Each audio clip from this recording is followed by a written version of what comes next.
Hey everybody, this is Sheets, and I'm going to be doing a follow-up video on the MMA slate for this weekend. As you know, I did it a little bit early this week, and I just feel as though it may be useful to give kind of an update on how I feel about some of these fights and the card, because I have been able to absorb a little more information over the last couple of days. It's not, I don't have any major differences, but I do want to just kind of go over what I'm doing this weekend. And uh, hopefully this will be of help.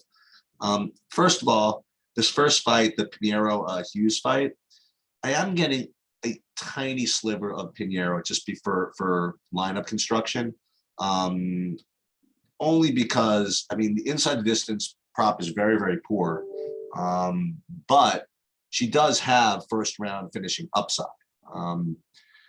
So I am getting a little bit. I'm going to be significantly under the field, but I still think it's maybe worth a sliver. Now, again, I'm playing 20 lineups, so you can adjust this accordingly. If you're playing one lineup, I would not play her. The other thing is I'm kind of off of this Shalayan guy, the guy with wrestling upside against Soriano.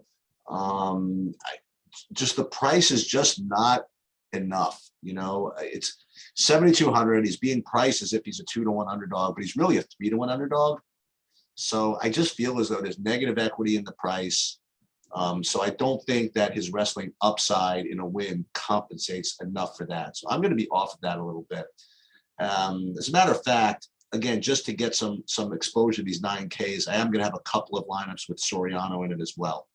I'm just hoping that the Shalayan gets a little bit more ownership because of that wrestling upside. Maybe get a tiny bit of leverage. Again, if you're in one or two lineups, I would definitely not play Soriano, but I definitely would include him in maybe 20 max player pools. This Durden Ori Lang fight, by the way, one thing you've noticed is that there's literally 37 different pronunciations of this person's name. I'm curious to see how it's pronounced, the actual fight. I'm back and forth on this a little bit. I do have the underdog here. I'm going to just call him Aqualung in the as about 30% of my lineups as just someone to shuffle these 7,600 price tags. And that's just because when I build my lineups, I get like a whole bunch of these 7,600s. I don't want to have just too much of one of them, so I spread them out a little bit. So the Aqualung, I do have him in that in probably about 25% of my lineups. I think he's definitely live here. And Durden, I have him a little bit too. I mean, he's just the style, the American wrestling style against the Asian fighter has always been something in the last year or two that's just really delivered. So you're gonna definitely have some of him. The McKinney-Ziam fight, I mean, as I'm suspecting, I look, there's McKinney's just got to be the most popular fighter on this slate. I mean, he just has to be, right? He's got nothing but KOs in the first round, and he's 8,400. And here's the other thing is that I don't know how many people are going to play Ziam, because Ziam isn't much the same, doesn't have the same KO upside, but I'm playing some of both. I mean, I'm playing maybe about 60% McKinney and maybe 25% Ziam. Just these inside the distance props in this fight relative to the others just too strong to pass up. So I am going to be all over this fight. I'm just going to have to eat the ownership on McKinney, I think. There's another fight I'm going to have to eat the ownership on. I don't know exactly. I'm going to do an ownership update to confirm that, but I just can't imagine this guy I'm going to get to later not being super chalk, but we'll look at it. Godinez, Lukbumi, same thing. I don't really like the Lukbumi. There's a decent amount of I guess of win equity, but actually it's no. It used to be, but the line kind of moved towards Godinez, so there's not even any win equity. So I don't like Lukbumi, and I'm filtering a little bit of Godinez in just because of that wrestling upside and the takedown upside. Not a big priority, but definitely using it. Garcia, very, very strong equity play. He's moved up to pick him in the odds, and he's priced at 7,700. So you definitely have to play that as one of your 7,700. So there's him, Aqualung, and we'll get to another one in a minute.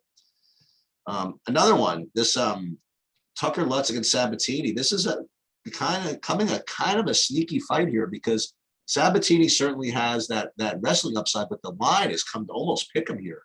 And you're getting Tucker Lutz 7,500 to pick him. I mean, you gotta have to try that even without the style. So between Lutz, Garcia, Aquilung, those are guys that I'm going to be shuffling in that price range. Inez, I'm still on. Good inside the distance prop, good KO upside. Pretty decent priority at 9,100. Santos, I still like a lot. Not the greatest finishing upside, but just get a smother. Hopefully, get that Felicia Spencer score. Like that still. Yaya Kang is getting a lot of hate throughout the industry, but I don't know, man. I still like it. I mean, the pricing is just too good to pass up. I mean, look, if everything goes bad and it goes to a decision, okay, then someone gets 70 and you're not happy about it. But the inside the distance prop is not that bad, and both these guys can finish here a little bit. So I don't know. I kind of like this fight. I have a decent amount of both these guys.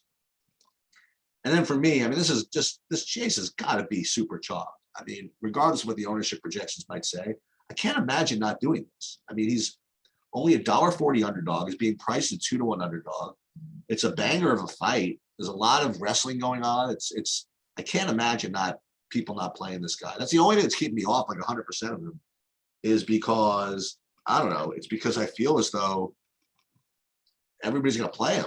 But I'm definitely going to get a good piece of this. And I am going to get a little bit of Brady, just again, because if I think Chase is going to be highly owned, Brady does rate to be good leverage. And I'm kind of in both. I'm kind of 50% both between Tate and Vieira. Vieira definitely has the win up, the win equity. He's being priced as an underdog, but it's maybe pick him or slight favorite. And Tate certainly has the style points. So that's pretty much it. Hopefully this firmed things up a little bit for y'all. And good luck in the card tomorrow. I will be posting up projections and ownerships within the next hours.